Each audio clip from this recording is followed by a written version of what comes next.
What's up, weirdos, and welcome to Weird Wide, the show bringing you all the weird all the time. I'm the ringleader of this mad circus, JD Ross, your tour guide through all things weird. And if this is your first time setting foot in the Weirdoverse, welcome. You have good taste. And if you've come back for more, you have even better taste. Hope everybody's doing okay. It's fucking hot out there, man. Like, I do not like it. Like, somebody needs to get Captain Planet involved in this shit because this is not working. Like, is anybody else just over the heat? And, you know, here's something else, too. Like, I was supposed to go swimming this weekend. I'm recording this on a Friday. I was supposed to go swimming this weekend, but it's going to, like, storm. So it's like, it was, like, kind of nice, kind of, you know, sunny the entire week. Just a little bit of rain here and there. And then as soon as we get to the weekend when I'm trying to go swim and trying to enjoy summer, and it just wants to rain me out. Like, what's even the point of summer if I can't go swimming? Does anybody else feel me on that? Another weird thing too is I don't know if anybody else has had any kind of weird curses happening to them lately. I've noticed that, I don't know if I might have mentioned this on a previous episode, but I've noticed that the song Butterfly by Crazy Town just keeps coming back. It just keeps like showing up to me for some reason. Like, I am cursed by Crazy Town. I don't fucking care for it. But we're not here to talk about weird curses, at least not today. I'm sure weird curses will come up at some point. We are here to explore all the weird and weird I have for you today. So let's do a little bit of a follow-up on some previous stories. We got to start with the cage fight between Elon Musk and Mark Zuckerberg. Apparently, it's not happening now. The latest is it's not going to happen. There was like weird rumors floating around that it was going to take place at the fucking Roman Colosseum.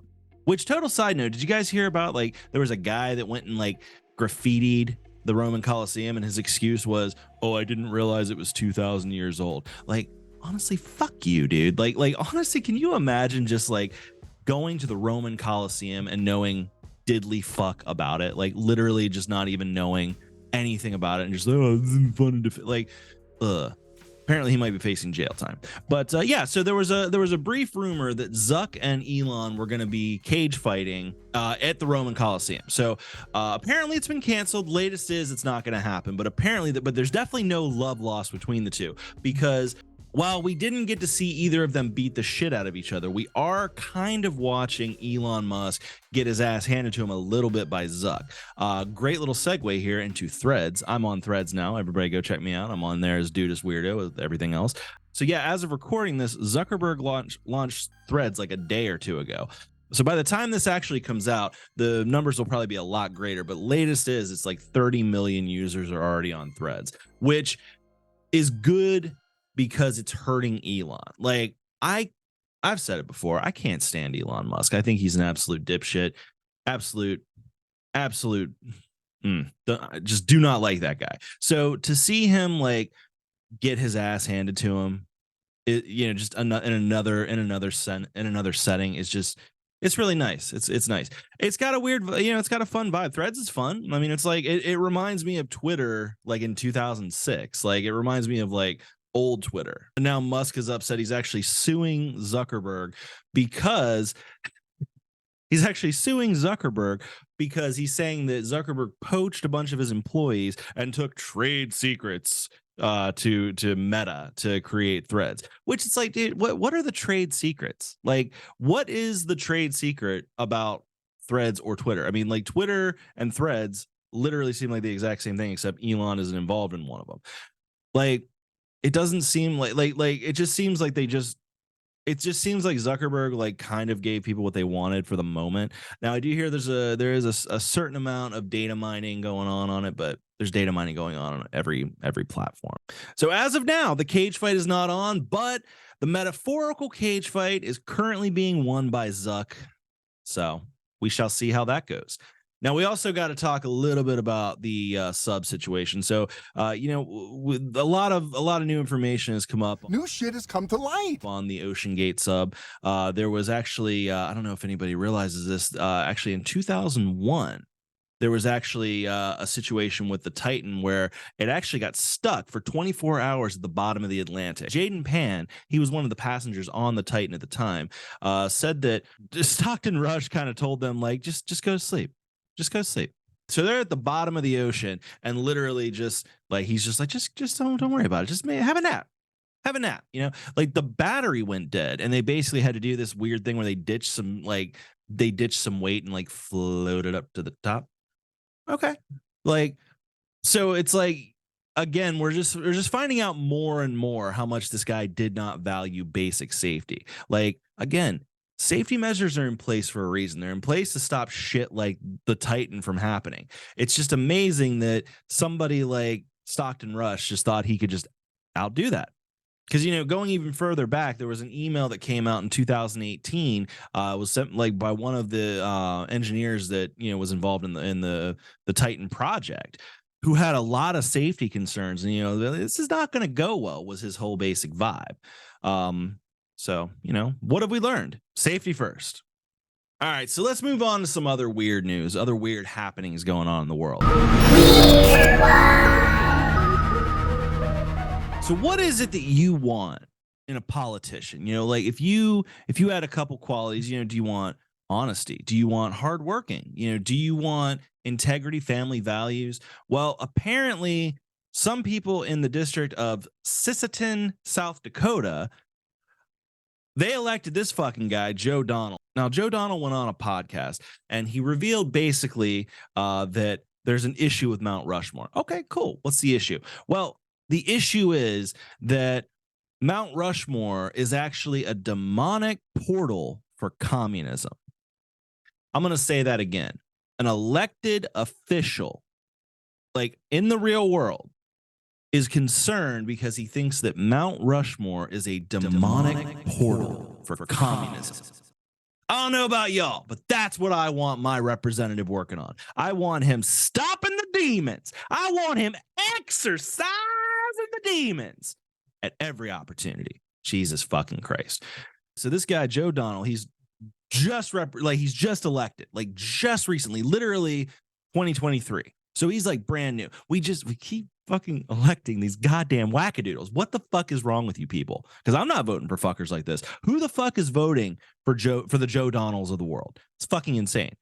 Now, Joe is quoted as saying, "What the Lord has revealed to me is that Mount Rushmore," I didn't actually listen to it. I'm reading the quote. I just assume this is how he talks. "What the Lord has revealed to me is that Mount Rushmore has a direct ley line from Washington, D.C. Now, what in the name of sweet baby Jesus is a ley line? Now, a ley line is a straight alignment between various historical and prominent landmarks. So basically, it's like the whole idea of the fucking like pyramids and they match a star. It's like, okay, so you got like there's Washington D.C. and apparently just go this magic line goes like just straight to Mount Rushmore. Most actual scientists and archaeologists think that ley lines are just pseudoscience nonsense, which they are. They're just nonsense. If they happen to be it's like it goes into like earth energies and weird shit like that. Serves as guide for they serve as guides for spacecrafts, things like that. Which, as we've learned on a previous episode, no, ley lines are not responsible for that. We're talking crop circles. That's what those are for. Stay woke. He goes on to say, in order to understand the spiritual realm of what we're facing, we have to realize that in order for the enemy to do anything, it needs the agreement of human beings. He's talking about like demonic forces here. In order to be empowered to do damage, he needs the agreement of human beings, and oftentimes that comes in the form of an altar that acts as a portal for other demonic things. What we're dealing with in that portal is communism. The witchcraft, altar, all those things are happening in the Black Hills. What we're dealing with is communism. It's an ideology, and all the demonic entities and spirits are behind it. Like, this is somebody, like, how this doesn't infuriate people, I just will never know. Like, this is just, it's honestly amazing. Like this is a person that is literally voting on laws, and somehow the good people of South Dakota were led astray to the point where they basically let this motherfucker in. And this guy is out here talking about how Mount Rushmore is actually a portal to hell for communism. Like, that doesn't even make fucking sense. Because clearly the devil is coming through the music, as we learned on the PMRC episode. It's coming for your children through the music. It has nothing to do with Mount Rushmore. So yeah, so if you go to if you end up going to Mount Rushmore, you're supporting demonic communism, apparently. I swear, half this shit just seems made up. All right, now moving on from the stupid side of weird, let's move on to a little bit more of a mysterious side here. So a user on Reddit named Online Steven with 2 N's, he shared a bit of an audio recording. Now this is from the Danbury area of Connecticut. Now basically he's calling it a weird noise in the woods. Could be a Bigfoot, could be a Yeti, something like that, but nobody's really sure. Now tell me what you think. I'm going to play the sound right now. Tell me what you think.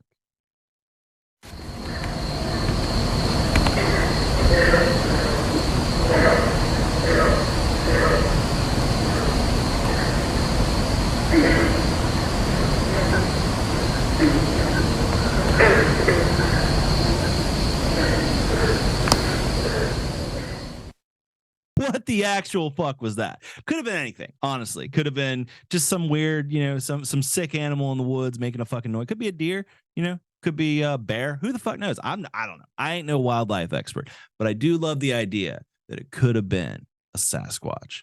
What do you think, though? What do you think that noise was? Let me know. If you're on YouTube, leave it in the comments. Let me know. But if you're not, if you want to email the show, you want to be a little more private with it, or maybe you know a little bit more about it, email the show, weirdwidepodcast@gmail.com. All right, let's jump into some conspiracy a little bit more. Let's get into a conspiracy corner.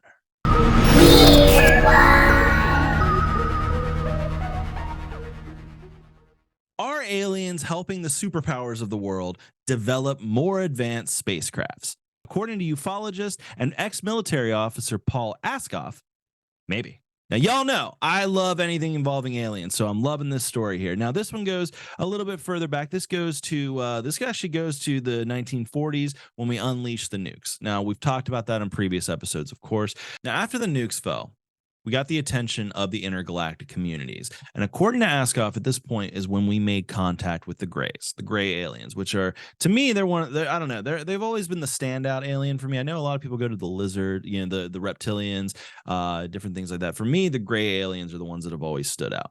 Now, those are the ones those are the Roswell aliens. Those are, these are the ones that we've been talking to. These are the ones that Eisenhower had a secret meeting with. That's a whole nother thing. Askoff is quoted as saying, there are several authors and investigators who believe that the Western governments have colluded with the Gray aliens to such an extent that advanced technologies have been passed down to them, and an ongoing dialogue and cooperation exists even to this day. According to Askoff, this collaboration has led to things like fiber optics, microchips, synthetic fiber, Kevlar, stealth technology, and even the creation of our own flying saucers. Another ufologist and author, Timothy Good, also agrees with Askoff on this. He's quoted as saying, "I believe this collusion between Western governments and the aliens has been ongoing since World War II. A large part of our progress in the fields of science, engineering, and communications has accelerated at a tremendous pace, partly because of this." Now, that does make sense. I mean, if you actually stop and think about it, we went from, what was it, the 1920s when the Wright brothers, got us flying. We went from there to the moon within not even 50 years. Like, technology massively started to jump, from the nuclear age on. It is something to think about. It is something to ponder. But, a lot of people do think there's a sinister motive to the whole thing. There's a lot of theories behind that. If you look into Dolce base, that's an entire episode, Dolce base. But, you look into, there's a lot of theories that, the aliens are, they've got like different deals they've made. Like, they can abduct a certain amount of the population, every year. They can do this in exchange for technologies. I mentioned Eisenhower earlier. There was a situation where, I believe it's called the Greada Treaty, where Eisenhower was basically pulled away to meet with extraterrestrials. The excuse was he had an emergency dental surgery, but he actually met with extraterrestrials and these secret treaties began to form. But a lot of people, like I said, do think that there are sinister motives of the aliens, especially the Greys. And a lot of people have been silenced by the Men in Black. That's not the Will Smith Men in Black. We're talking about the actual Men in Black. Another full episode right there. So is it possible that aliens are aiding us in our technology? Is that the reason that our technology has jumped as much as it has in the last century or so? Maybe. What do you think? Let me know. Again, leave it in the comments or email the show weirdwidepodcast@gmail.com. And this has been A Conspiracy Corner. All right, now we're going to take a look here. We're going to do an apocalypse watch here. There's something that's been brewing since June. There's a chance that we're going to have a lot of scientists are a little worried about something that the sun is looking like. Apparently, there's a very real threat of such an intense solar flare that it would cause something called an internet apocalypse, where basically all of the internet would just be destroyed. And we run our society on the internet at this point, so this actually would probably this actually probably would derail all of society. They said that it could take place in the next decade or so. So it's also one of those things where it's like, who the fuck knows? I don't know what the sun's doing. The sun could explode tomorrow. We don't know. So apparently, to add to all the nuclear fear and everything else, we now have to worry that the sun is going to send us back to the Stone Age. Super fun. Can't wait for that. All right, so we looked a little bit of some of the sinister stuff. Let's take a break. Let's take a break from modern horrors for a moment. We interrupt these modern horrors to bring you some mindless entertainment. All right, now let's get on to a little bit of entertainment here. Now, I had a chance to rewatch actually a bunch of movies over the last weekend. My dad and my best friend, the Ghost, we actually managed to have a really fun, interesting weekend together. Something we've been planning is we had an alien weekend. It was alien themed weekend. We had a great time. We watched a bunch of alien movies. Just got away from the wives a little bit. They got away from us. We all had a great time. But one of the movies that we ended up watching, and this was near the end of the night, so this was like one of those ones where it was like kind of like we were all a little bit tired and we needed a little bit something to laugh at.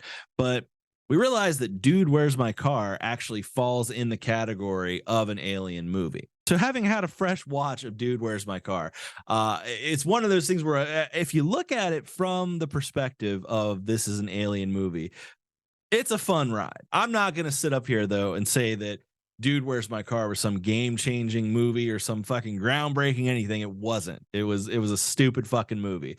It's also, they do the buddy comedy vibe. And the two characters from that, are kind of like a poor man's Bill and Ted. This is back when Stifler was all over the place. You remember Stifler? Yeah, Stifler was in like every other movie back then. But it is a fun movie to rewatch. There's just all the weird nonsense that we are not dudes, we are hot chicks, and they turned out to be some super alien thing. Good times were had. So that was fun. You should give that another watch. It'll definitely distract you from the horrors of our modern society. All right, one more silly ass story before we get out of here. There's a teacher in Italy who has been dubbed the worst employee in the entire country. All right, now I'm probably fucking this name all up. Cinzio Paulina De Leo. I got it. She was employed in a school in Venice. She somehow managed to, through a use of sick leave, holidays, and I guess permits. It says permits. I'm not sure what kind of permits. I guess like get out of work permits or something.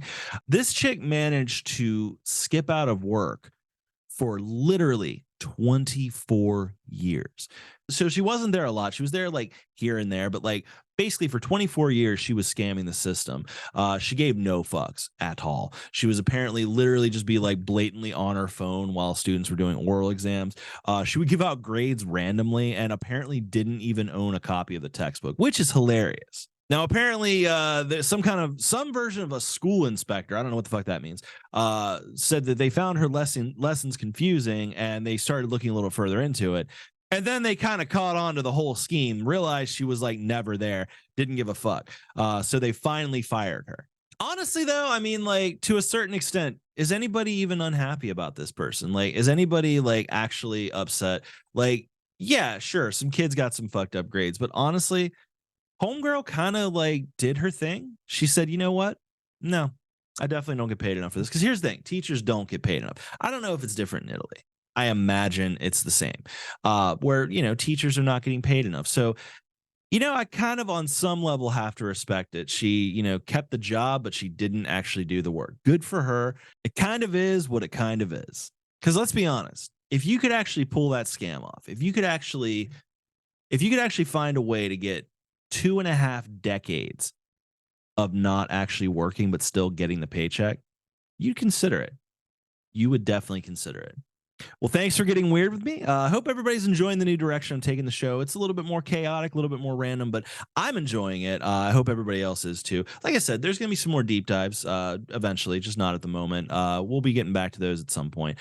But like I said, I hope everybody's enjoying it. If you are, leave us a 5-star review. It really helps the visibility of the show. Also, if you're watching on YouTube, make sure to subscribe. Hit that bell so you know whenever I drop a new episode. I aim for weekly, but it's not necessarily going to be weekly every week. You can also go to the show's official home on the interwebs, www.weirdwide.com. Find every episode, and you can subscribe to the newsletter, get episodes sent directly to you as they're released. Also, if you have any weird stories that you want me to tell on the air, any personal stories or anything like that, email the show, weirdwidepodcast@gmail.com, and I will definitely talk about them on future episodes. I love you all. Don't forget to join me next week for more weirdness. And until then, keep it weird.